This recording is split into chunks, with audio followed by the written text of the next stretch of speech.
The Vampire's Masterpiece. Chapter 1. The Curvy Canvas. Viel, makinig ka nga sa akin. 32 ka na. Kung hindi mo babawasan ang pagkain mo, wala talagang magkakagusto sa'yo. Baka tumanda kang dalaga at ang makasama mo na lang habang buhay ay ang mga pintura mo. Napabuntong hininga si Viel Ashford habang pinapatay ang speaker ng cellphone niya. Si Tita Marites na naman. Parang sirang plaka na paulit-ulit ang sinasabi linggo-linggo. Magpapayat daw siya, humanap ng boyfriend, at ayusin ang love life niya bago pa mahuli ang lahat. Tumayo si Viel at humarap sa malaking salamin sa loob ng kanyang art studio. Magulo ang paligid. May mga pintura sa sahig, nakakalat na brushes sa mesa, at iba't ibang canvas na nakasandal sa dingding. Sandali niyang pinagmasdan ang sariling refleksyon. Medyo malaman ang mga braso niya. Lumalabas ang double chin niya kapag tumatawa.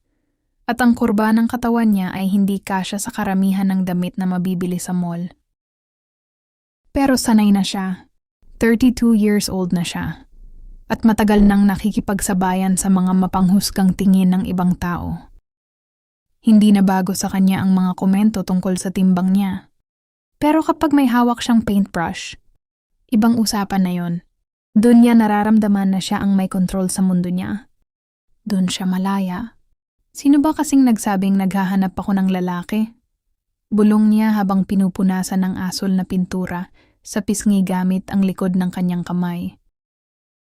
Binalingan niya ang malaking canvas na nasa harap niya. Mamayang gabi na ang exclusive gallery exhibit kung saan ipapakita ang ilan sa mga obra niya. At ang huling painting na tinatapos niya ngayon ay kakaiba sa lahat. Isang misteryosong lalaki. Matangos ang ilong, matipunong panga. Madilim at nakakaakit ang mga mata nito habang nakatingin mula sa ilalim ng liwanag ng isang buong buwan. Parang may itinatagong mapanganib na sikreto ang mga labi nito. Hindi rin alam ni Viel kung bakit yun ang ipininta niya. Para bang may kung anong puwersang gumabay sa kanyang kamay. Parang matagal na niyang kilala ang lalaking iyon, kahit kailanman ay hindi pa niya ito nakikita.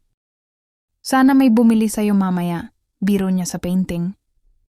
Pagkatapos ay kinuha niya ang itim niyang wrap dress at nagsimulang magbihis. Huminga siya ng malalim habang pinagmamasdan muli ang obra. At sa kung anong dahilan, tila mas buhay ang mga mata ng lalaki sa canvas kaysa dati. Bahala na, mahina niyang sabi. Hindi niya alam na sa gabing iyon magbabago ang buong buhay niya.